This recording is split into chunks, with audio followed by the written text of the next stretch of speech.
માધવ વાત બહુ નાની છે પણ બધા જાણતા પણ હશે જ્યારે મૂળ માણેકને અમરેલીની કોર્ટમાં હાજર કર્યો ત્યારે અંગ્રેજ ગોળા અધિકારી વાત કરી હતી કે એકવાર જો મૂળ માણેક સલામ કરી દે ને તો એના બધા ગુના માફ થાય. ત્યારે એમ કીધું તું મૂળ માણેકે મૂળ પૂછે હાથ બીજો તલવારે તવા હોઠ ત્રીજો હાથ કોઈ અંગ્રેજ ગોળાને સલામ ન કરું હોત તો કાલ આવતો તો સાહેબ આજ ભલે આવી જાય. બાકી જેને જીવ કર્યું આ ઘડીનો જેનો જીવ કરશે હોઠ અને વચન અને વ્યવહારને કાંઠે સાહેબ વાત વાયડાની નથી ક્રાંતિની છે સમજાય એના માટે.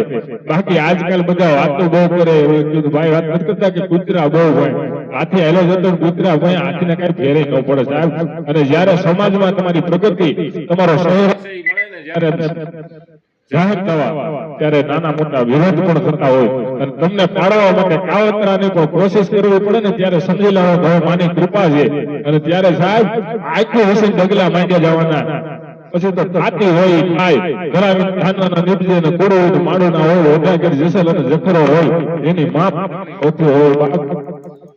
બાકી ક્યાં સુધી માઇક એટલું જીવન જોશે જવું એટલે કીધું છે કે સાવ સુવાળો નથી આ રાજો ભારત કાયલ હરદેશ.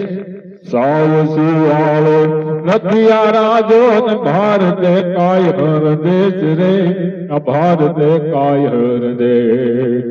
ત્રિશુલધારી ચક્રધારી કૃષ્ણ વાસુદેવ ઢીંગાણાનો ઢોલ જ્યાં વાગે મરતા મરણ માપવા લાગે. સમય આવે આત્મા સંશેર લઈ લીધી છે સાહેબ અને રામ આર્ય નારી